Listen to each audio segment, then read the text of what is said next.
All right, let's discuss Domain 1 of CSSLP Exam, Secure Software Concepts. I'm Shelby. I'm a 29-year-old cybersecurity architect, so hopefully I can help you guys out from my perspective. All right, let's get straight into it. First part, CIA triad. CIA triads, confidentiality, integrity, availability. This is a very important concept to understand because at the end of the day, all of cybersecurity revolves around this triad. Let's get into the C, confidentiality. So protecting the privacy data of others via encryption or other controls, right? So confidentiality, just think of making sure the person or system that needs access to a certain data has rightfully access to it. How do we do that? Think of some mechanisms: passwords, keys, biometrics, right? Making sure that authorized user has access to their data. Now, let's talk about integrity.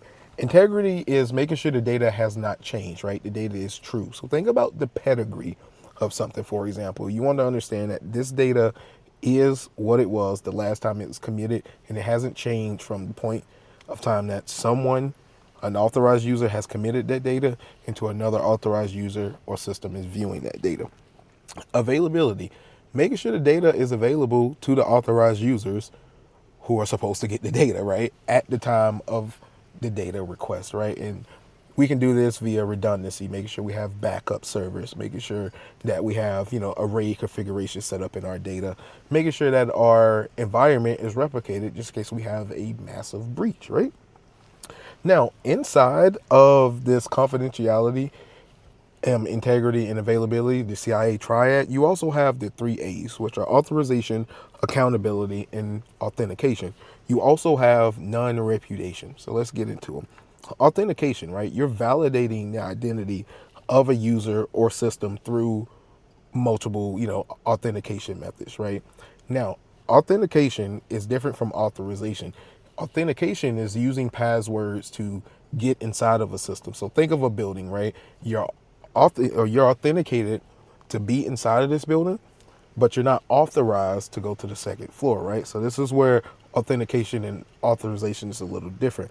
Now, authorization, what is that user allowed to do once they're inside the system? What privileges does this user or system have? Accountability, right? Making sure that whatever this user does, he went on the second floor, he went, to the basement, or whatever the system does, it's accounted for and it's logged appropriately, right?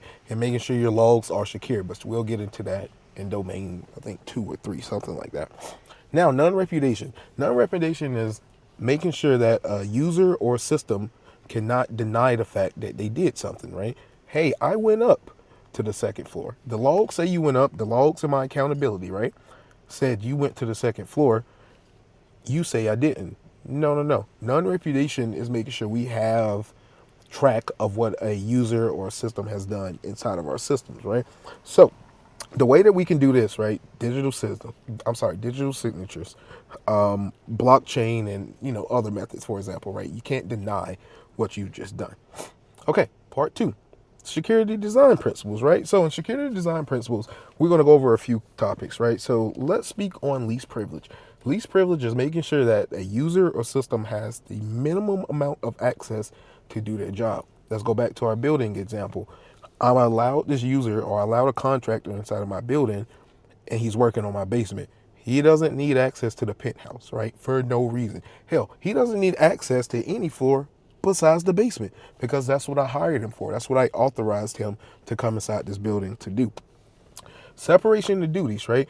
This is making sure that each system or no single user should have the ability to unilaterally perform every action inside of that building, right? Or your system. I shouldn't have my janitor be able to turn off my security systems, my access control systems, my cameras. Janitor shouldn't have access to do that. He should only have access to the mop bucket closet, right? Now, defense in depth, making sure that your golden egg, which is your data, is protected, right? So go back to my building.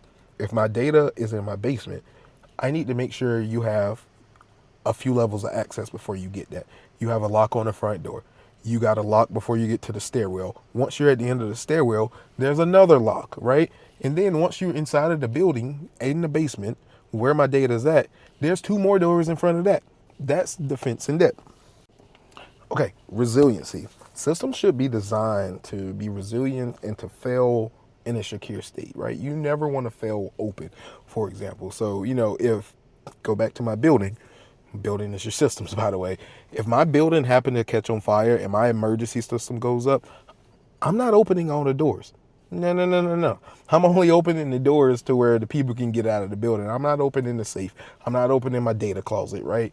You don't want to ever fail open. You want to fail securely. So this is where resiliency comes into play. So think about that when you're thinking systems in terms of resiliency.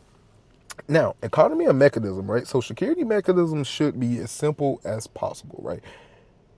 I know I mentioned my defense in depth example having all of those doors, but whoever needs to access the data, they need to understand that they have to go through that. Now, for a single user, if I just need someone to get inside of the building, to go into the lobby, do whatever they need to do for a daily visit, they shouldn't have to jump through 8 hoops to be able to get inside of the building, right? So this is where economy of mechanism comes into play. You want security to be as seamless as possible. For example, using SSO and password vaults, right? For example, can encourage users to be more secure, right? They don't have to have 40 different passwords, right? Make sure you give them a password manager or something of that, similar nature to where they can be secure more easily. It doesn't have to be a hassle. Now, complete mediation. Complete mediation means all systems should be checked to ensure that they're allowed, for example, right? So every person that comes inside of my building, they need to be audited, periodically to make sure they're actually supposed to be there. For example, any system that or any user or any process that has access to the systems you're protecting, those need to be audited periodically to make sure that they still have access to the system for that specific need. If not, get out of here, right? Lock them up, for example. Now, open design, right? So security should not depend on design or an algorithm, right?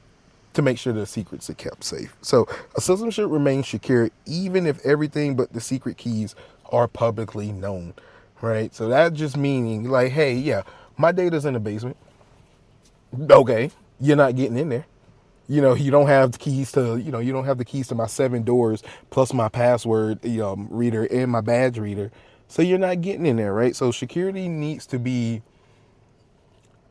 open design, meaning, the security of the thing should not depend on the design of the system or the design of the software, right? Or an algorithm.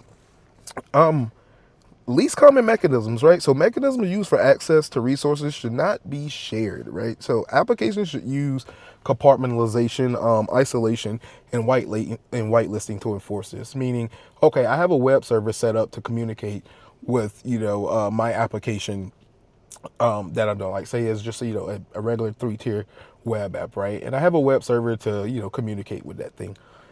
This should not accept communications from everywhere.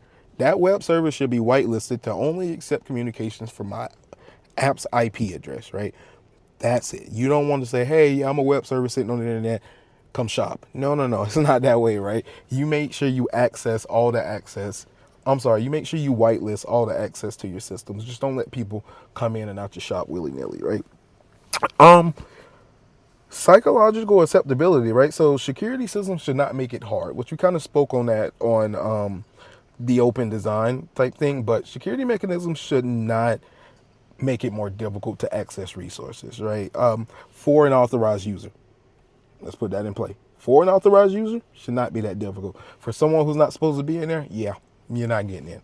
Defense in depth, all that. All these concepts we're talking about, make sure they're applied to an unauthorized user, right? But an authorized user, they need to be seamless. Make sure you have multi-factor authentication, SSO, things of that nature, so they can access that golden egg, which is that data that we're trying to protect easily. Component reuse. So when possible, make sure that you reuse secure components. If you have a secure algorithm that works, or if you have a, for example, if you have a load balancer, right, that you guys have a certain image on that load balancer and it works perfectly to what it needs to do, replicate that, clone that load balancer, use those security components again. So the attack vector isn't so large, or the attack surface isn't so large, or not so complex, right? To where you have to go back and diagnose, 5 different security mechanisms because you couldn't decide which one would work right for your system. I think that's it. Oh, diversity of defense. Our last thing, guys. Security solutions should be diverse in terms of geography, technology, and more. Meaning this decreases the possibility or probability that an event that causes security control will fail I'm sorry, Jesus Christ. Okay, in our last topic is diversity of defense, right? So security solutions should be diverse in terms diverse. I'm sorry, in terms of geography, technology, and other things, right? So this decreases the probability of when you finally do get a breach, because it's going to happen, the attack surface isn't so large.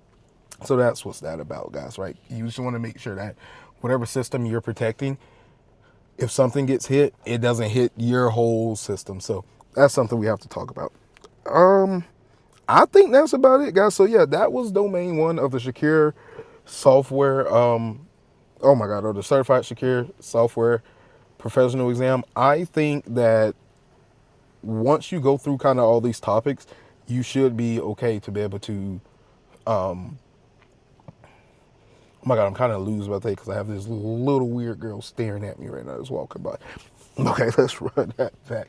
Anyway, guys, that is the list. That is the list of topics. So if you go through these topics, go through this video along with the exam outline, guys, you should have a pretty solid understanding of domain 1. I'll make a video for domain 2 next week, and I hope to see you there. Peace.